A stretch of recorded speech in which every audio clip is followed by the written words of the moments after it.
मैं कुछ प्रोपोगेंडा साथ में जुड़े हुए हैं उससे पहले जो 2013 में मुझे भी बहुत ताज्जुब हुआ कि ये पास कैसे जबरदस्ती करवाया है। 2013 में वक्फ पे यूजर जो आपने प्रावधान डाला, उसके बाद 1970 से एक केस चल रहा था दिल्ली के अंदर में। दिल्ली के अंदर में हमारा सीजीओ कॉम्प्लेक्स है, पार्लियामेंट बिल्डिंग है, कई प्रॉपर्टीज है, और इसको वक्फ बोर्ड, दिल्ली वक्फ बोर्ड ने क्लेम किया कि ये वक्फ प्रॉपर्टीज है। उसके बाद ये केस चल रहा था अदालत में। उस समय यूपीए सरकार ने पूरा सारा जमीन को डी नोटिफाई करके वक्फ बोर्ड को दे दिया। 123 प्रॉपर्टी। अगर आज हम ये संशोधन लेके नहीं आते तो जिस सदन में हम बैठे हैं, ये पार्लियामेंट बिल्डिंग, इसको भी क्लेम किया जा रहा था। एयरपोर्ट, बसंत विहार, और अगर नरेंद्र मोदी जी का सरकार नहीं आते, अगर यूपीए का सरकार कंटिन्यू रहता, तो क्या क्या बिल्डिंग को डी नोटिफाई किया जाना था। 123 प्रॉपर्टी को तो डी नोटिफाई किया। मैं रिकॉर्ड में कह रहा हूं, अपने मन से कुछ नहीं कह रहा हूं, मैं ऑफिशियल रिकॉर्ड का बात बता रहा हूं। अध्यक्ष महोदय, आप काहे को उछल रहे हो? मैं अपने से थोड़ी बोल रहा हूं, जो हकीकत बात को बता रहा हूं। आप आराम से बैठ के सुनिए। एक शब्द अपने ओर से नहीं कह रहा हूं, जो घटना है, जो हकीकत है, यही कह रहा हूं। इसमें इतना उछालने का, उत्तेजित होने का कोई मतलब ही नहीं है सर। अध्यक्ष महोदय,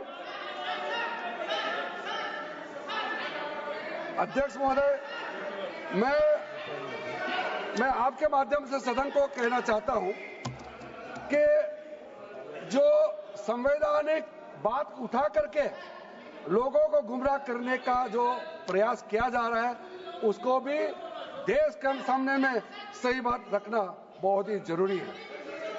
एक बात बार बार इन लोगों ने कहा गया है कि ये जो वक्फ अमेंडमेंट बिल है, ये आर्टिकल 25, आर्टिकल 26, आर्टिकल 30 का उल्लंघन करता है करके इन्होंने इल्जाम लगाया। पढ़ चुका हूं, आप पढ़ लो। कभी भी डिबेट के बीच में पॉइंट ऑफ ऑर्डर नहीं होता है। व्यवस्था दे दी है, पठवा ना कभी। माननीय मंत्री जी। अध्यक्ष महोदय, ये वक्फ बोर्ड का जो काम है, ये बेसिकली वक्फ प्रॉपर्टी को जो संभालने वाले मुतावली और जो वक्फ प्रॉपर्टी को व्यवस्था करते हैं, उसको संचालित करने के लिए ये गवर्नेंस का, सुपरविजन का एक प्रावधान है। किसी भी तरीके से वक्फ बोर्ड वक्फ प्रॉपर्टी को मैनेज नहीं करता है। वक्फ बोर्ड वक्फ प्रॉपर्टी मैनेजमेंट में हस्तक्षेप नहीं करता है। अब साफ साफ सुन लीजिए, गुमराह करने का कोशिश किया गया है। ये मैं कुछ केसेस आपको बताना चाहता हूं सर। आप देखिए,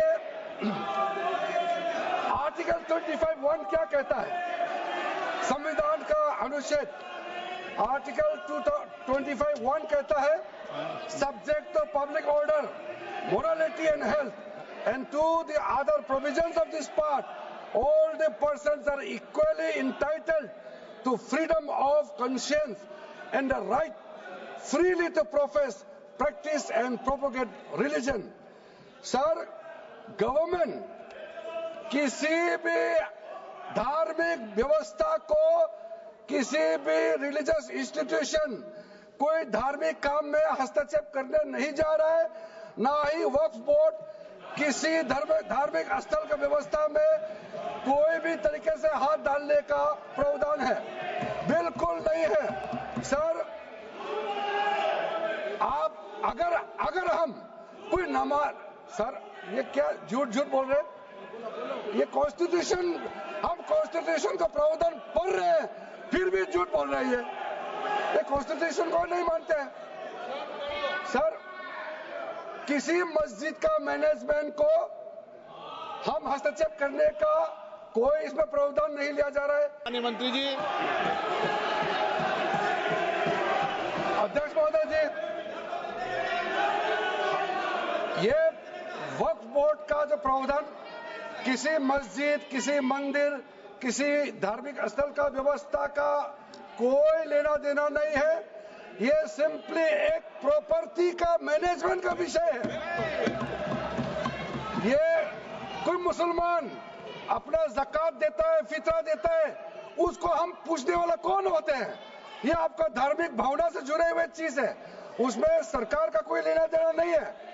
लेकिन ये वक्फ प्रॉपर्टी का मामला है, लेकिन वक्फ प्रॉपर्टी का मैनेजमेंट करता है, मुतवालिज करता है। ये आपको इतना बेसिक ये फर्क जो है अगर समझ में नहीं आते या जानबूझ करके आप नहीं समझना चाहते हैं तो मेरे पास इसका कोई इलाज नहीं है। सर 2013 में जो काम किए गए हैं उसमें मैं एक चीज जिक्र करना चाहता हूं। इलेक्शन आने वाला था, बहुत ही कम दिन बच गए थे, इलेक्शन कोड ऑफ कॉन्डक्ट लगने ही वाला था। हम सबको मालूम है अप्रैल और मई में चुनाव हुआ था। 5 मार्च 2014 को उस समय के यूपीए सरकार ने 123 प्राइम प्रॉपर्टीज को अर्बन डेवलपमेंट मिनिस्ट्री के तहत आता है, उसको आपने दिल्ली वक्फ बोर्ड को ट्रांसफर कर दिया।